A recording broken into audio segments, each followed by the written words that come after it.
قرآني نبض حياتي، قرآني طهر ذاتي، قرآني عصمة أمري، قرآني طوق نجاتي. Bismillahirrahmanirrahim. Mehriban ve bağışlayan Allah'ın adıyla. Selam əziz tamaşaçılar və hürmətli dinləyicilər. Muxtəsər və faydalı təfsir proqramı ilə yenidən sizinlə birlikdik.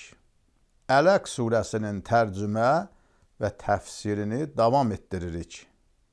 İkinci hissə.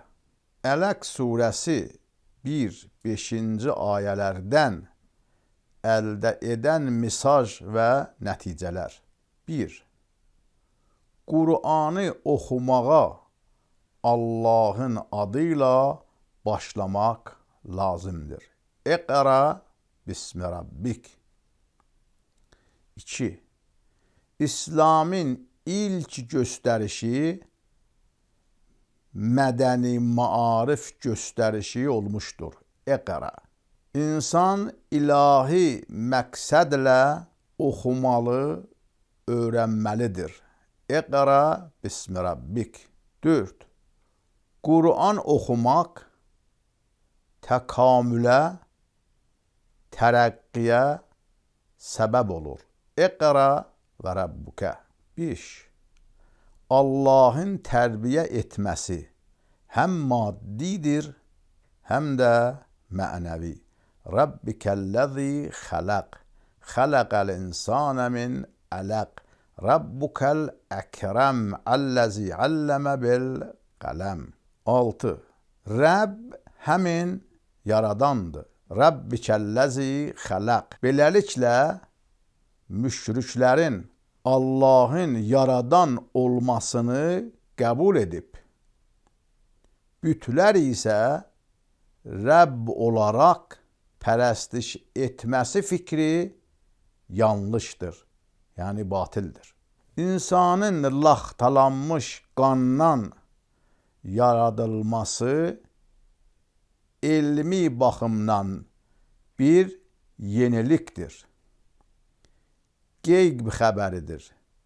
Eyni zamanda da insan üçün tərbiyə vasitəsidir. Belə ki, insan nədən yaradıldığını bilib, öyünməsin, təkəbbür etməsin. Xələqəl insana min aləq. 8. Bütün varlıq aləminin yaranmışı bir tərəfə, əlləzi xələqə, insanın yaranışı başqa bir tərəfdədir. Yəni, insanın varlıq aləmində xüsusi yeri vardır. Xələqəl insana min aləq. 9. İnsanın əsli müəllimi Allah Teala'dır. Əlləməl insana ma ləm yələm. 10. Qələm elmin ötürülməsində ən yaxşı vasitədir. Əlləmə bil qələm. 11. İlahi vəhy bəşəri elmlərin mənbəyidir. Əlləməl insana ma ləm yələm. 12. Allahın yaradan, Rəbb, Kərim və müəllim olması onun kitabının oxumasını zəruri edir. İqra bismi rabbik. 13. Allah öz işlərini vasitələrlə yerinə yetirir. Əlləmə bil qələm. 14. Qələmdən istifadə ilə cəhalətdən qurtuluş Allahın kəramət və rububiyyət nişanələrindəndir. Yazıçılıq bəyənilən və İslamda rəğbətlə qarşılanan bir peşədir. Əlləmə bil qələm. 15. Allah insanın həm cismini, həm də ruhunu inkişaf etdirir. İqra bismi rabbikəlləzi xələq.